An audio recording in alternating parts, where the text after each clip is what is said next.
A witness from the prophets. Reading from Isaiah chapter 5, verses 1 to 7. Let me sing for my beloved, my love song concerning his vineyard. My beloved had a vineyard on a very fertile hill. He dug it and cleared it of stones and planted it with choice vines.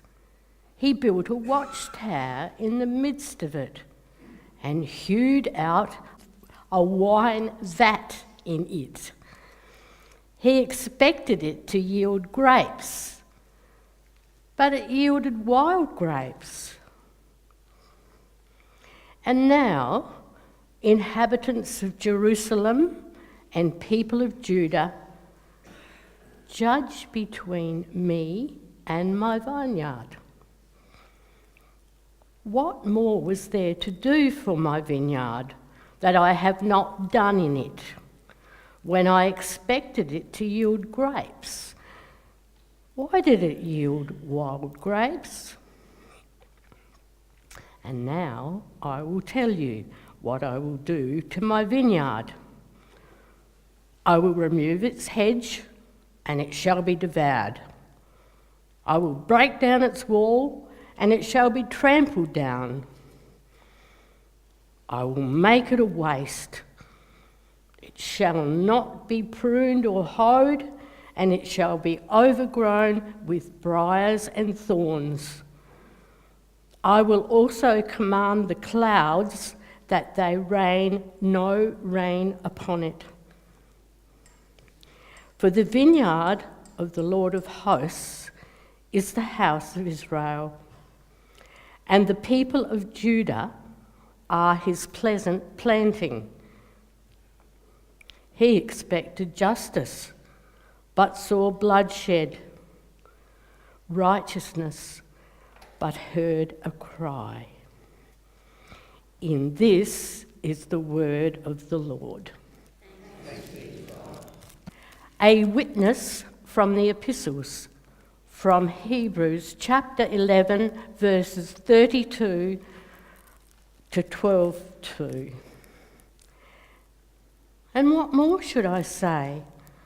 For time would fail to tell of Gideon, Barak, Samson, Jephthah, of David and Samuel and the prophets, who through faith conquered kingdoms, administered justice, obtained promises, shut the mouths of lions, quenched raging fire, escaped the edge of the sword, won strength out of weakness, became mighty in war, put foreign armies to flight. Yet, all these, though they were commended for their faith, did not receive what was promised, since God had provided something better, so that they would not, without us, be made perfect. Therefore, since we are surrounded by so great a cloud of witnesses, let us also lay aside every weight and the sin that clings so closely, and let us run with the perseverance the race that is set before us, looking to Jesus, the pioneer and perfecter of our faith, who, for the sake of the joy that was set before him, endured the cross, disregarding its shame, and has taken his seat at the right hand of the throne of God. Lord, may your word live in us.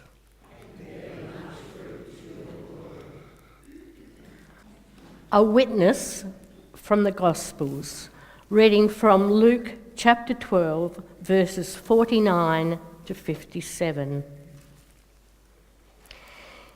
It is fire that I have come to bring upon the earth. How I could wish it were already ablaze. There is a baptism that I must undergo, and how strained I am until it's over. Do you think I have come to bring peace on the earth? No, I tell you, not peace, but division. From now on, there will be 5 people divided against each other in one house. 3 against 2, and 2 against 3. It is going to be father against son, and son against father, and mother against daughter, and daughter against mother, mother-in-law against her daughter-in-law, and daughter-in-law against mother-in-law. Then he said to the crowds, "When you see a cloud rising in the west, you say at once that it's going to rain, and so it does. And when you feel the south wind blowing, you say that it's going to be hot, and so it is. You frauds! You know how to interpret the look of the earth and the sky. Why can't you interpret the meaning of the times in which we live? And why can't you decide for yourselves what is right?" The Gospel of the Lord. Last year, my wife and I were privileged to do our big trip. We spent 6 months overseas. The UK, Europe, Morocco. And we went to places that we hadn't originally planned, and you discover things that you don't know are there. We went to Chartres, a small Christian city west of Paris, famous for its cathedral and its a very famous labyrinth, which, by the way, was covered up when we were there, so we didn't get to see it. But what we did discover is this painting behind here. We visited what was known as the seminary behind barbed wires. There'd been this particular Catholic priest called Franz Stock, a German, but a German in France during the war who ministered to German prisoners of war. And this prisoner of war camp in Chartres was where he himself was also incarcerated but also ministered. And after the war, he established there and I was amazed at this, what has been the largest seminary ever known. It's interesting that out of that great cauldron of great tragedy and war, that all these people came forward, German-speaking, Protestants and Catholics, and trained to be pastors and priests. And the training took place in this, what was a prisoner of war camp, became a seminary. And Franz Stock himself, who was the leader of this great venture, painted that picture, and it's still there to this day. I took that picture. It's still in what is really the rather makeshift chapel that existed. Now, I thought it's worth mentioning that picture, illustrating that out of great tragedy and great warfare, something wonderful actually did emerge at that time. So let's come back to the text of Jesus. This text, "Do not think that I've come to bring peace on the earth. No, I tell you, not peace, but division." What is this? Here we have the Prince of Peace, the one who commands us to love, including our enemies, saying that he'd come to bring fire on the earth, not peace but division, and that families would be divided in their own household. What do we make of this? I know one church where they decided this scripture's too hard to handle today, so they're not handling it. They're going to stick with the Hebrews one. Well, let's follow it through. We can't escape the fact that Christianity was actually birthed by a very violent act. Jesus said, I have a baptism to undergo. Did you hear that bit in the reading? What's that baptism? That baptism, he knew, was going to be crucifixion. A violent act. And we know that Jesus wasn't the only one crucified. The streets were lined into Rome and other centres and into Jerusalem with people being crucified. Just to let you know, the Romans were in charge. If we go back to the time when the Gospel according to Luke was being circulated, about 75 AD, we find it was a time of great disruption. Christians being flung out of the synagogues, Jerusalem sacked by the Romans, and Nero, in AD 64, it's a date one always remembers, blamed the Christians for burning Rome, although many people think he actually started himself, and threw them to the lions for sport. Those who took their stand were persecuted. People who decided for themselves what was right and to whom they were going to give their allegiance, many had to face the fact that they would pay the price. When you decide what you stand for and what you stand against, then Christians were not the perpetrators of violence. Sadly, that would come later. But here, violence, fire, division was inflicted by those whose authority was threatened. Strangely, they were threatened by the message of peace and goodwill. Let me say three things about this. The first is that true peace is not some kind of wishy-washy harmony which glosses over differences that it may exist amongst us. That kind of peace is shallow, a calm of suppressed fears and conflicts, which are bound to emerge under their marshmallow captivity.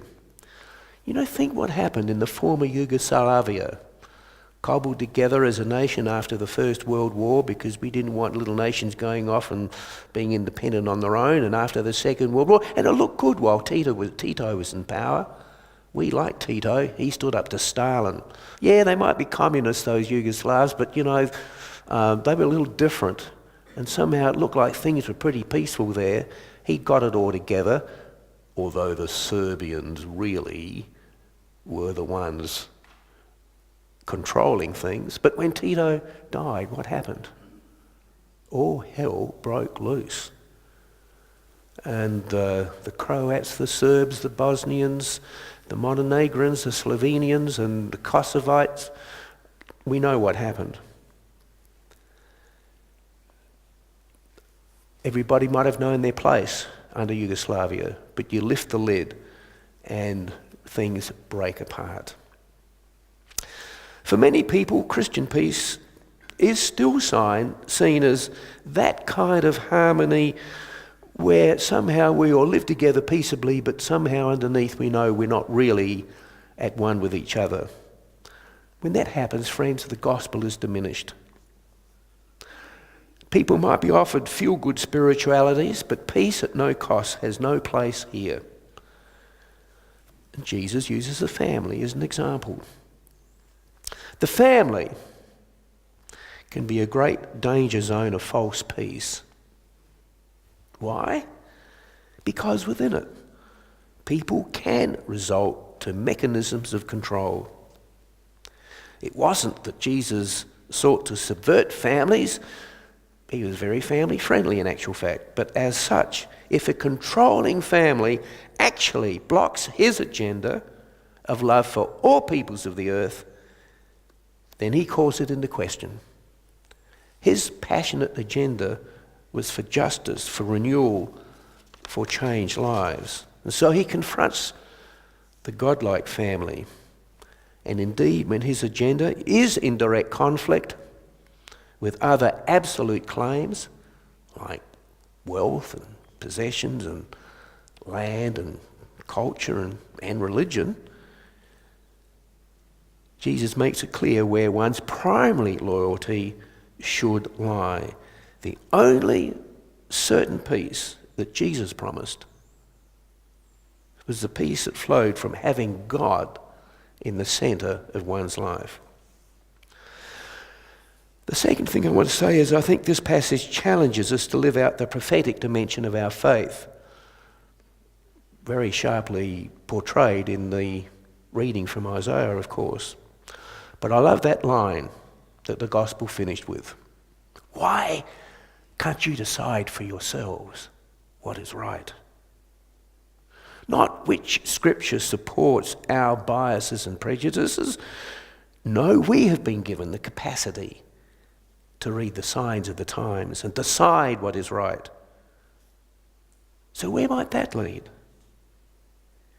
It means having the courage to say no to those things which clearly are against the purposes of God, which is, of course, no different than God's purposes for the whole of humankind, which then allows us to say a yes to the new things that God is doing, to be able to say no in order that we might then claim the yes that is emerging.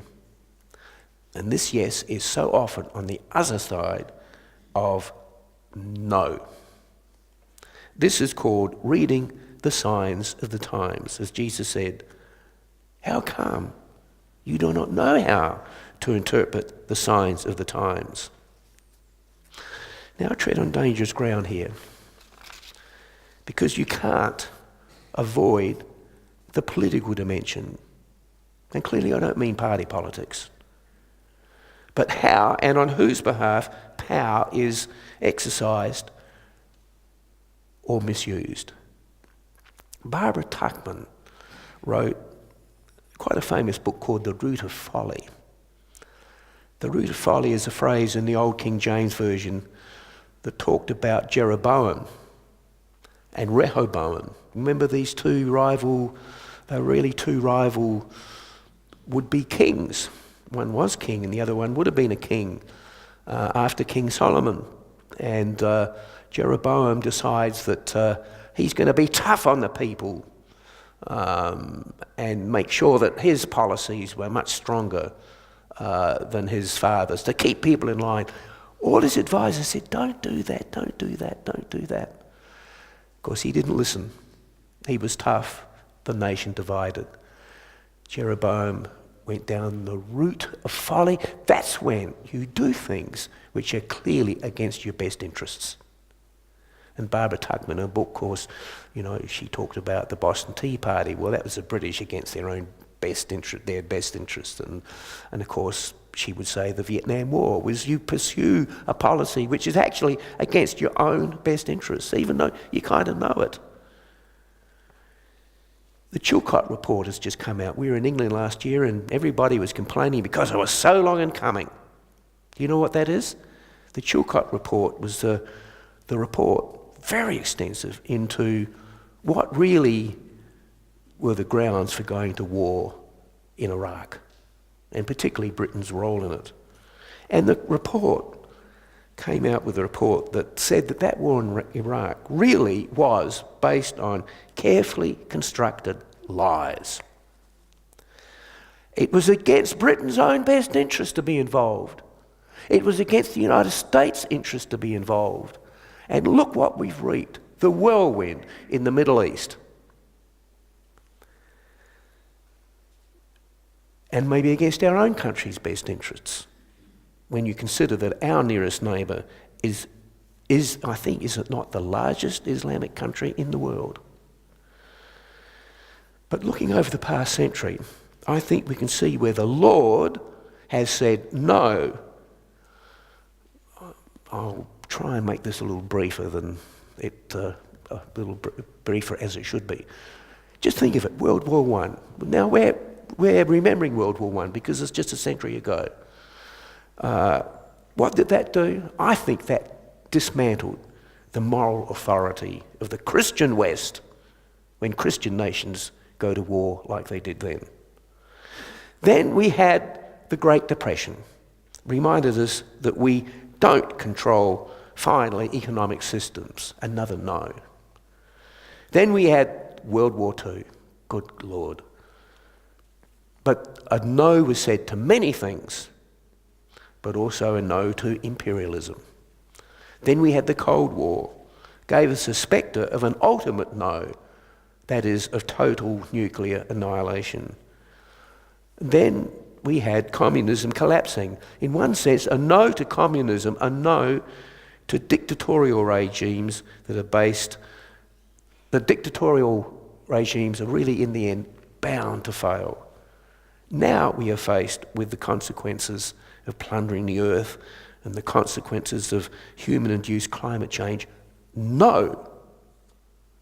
And it can be that we're experiencing the passing away of something we cherish most. The forms of Christianity, which nurtured us and no longer captivate an emerging generation as we would wish, who generally do not believe in an intervening deity. Yet, friends, through all this bleak picture, through all these times, we can glimpse the yes emerging. And mostly a yes where people have been liberated from systems of control and exploitation, even narrow forms of religion. My examples include women not having to be bound and demeaned by patriarchal systems. The great civil rights campaign in the United States in the 60s, which gave at least judicial equality to black people, but that resonated around the world. It resonated here in Australia. We had our own freedom rights, for example, and Aboriginal, Black and Torres Strait Islanders were able to say out loud that it's beautiful to be black. A yes to their own Aboriginality. In our day, the acknowledgement of gender equality. The dream of multicultural societies, where cultural dominance gives way to an enriched society of tolerance and reconciliation. And yes, dealing with the sins of the past, the apology to the stolen generations, for example. And yes, perhaps a new valuing of the planet in the face of its destruction. Dare we claim a time to confront the realities of climate change with all the technologies we can muster? Yes, I know that there are so many who still struggle for freedom and recognition, and that hard-won affirmations are always under threat, but the signs of the times also disclose the new thing God is doing. Do you think I sound dogmatic? Well, prophetic declarations are a bit like that. Decide for yourselves, friends, what is right. The question is, by what criteria do you decide what is right? I draw a lot on my old theological friend called H. Richard Niebuhr. We referred to him yesterday. But he said that one of the criteria is where innocent suffering discloses the will of God. Where do you see innocent suffering today? Not only around the world, but within our own land. Children victimised and abused. Need we mention Dondale Detention Centre? Need we mention what's happening in Nauru to people incarcerated there? Refugees. You know, most refugees in the world are actually in Africa. The mentally ill in our prisons. Finally, I remind us, though, that we all experience the pain of God's no in our own lives in some form or another. It may be, or has been, in relationships that are broken down, or vocational disappointment, or tragic and unexpected loss, failed dreams, even faith shattered. Yet have we not also experienced in our own lives God's marvellous yes? Have we not been given new opportunities? Have we not perhaps discovered a more resilient faith? Have we not become perhaps wiser and more compassionate in our lives? Do we not glimpse a vision of a far more inclusive people of God? Yes, we too know of God's great yes on the other side of no. Having died to false peace, having let go of illusions, indeed of a willful life, our life-rejecting ways, we are one with Christ in being raised to new life. And the Spirit of the risen Lord lives in us in such ways that we are blessed with my peace, Jesus said, my peace that passes human understanding. My peace is that which I grant to you, not as the world gives, but my rare, beautiful and wonderful peace, the peace which transcends all the no's in life. Amen.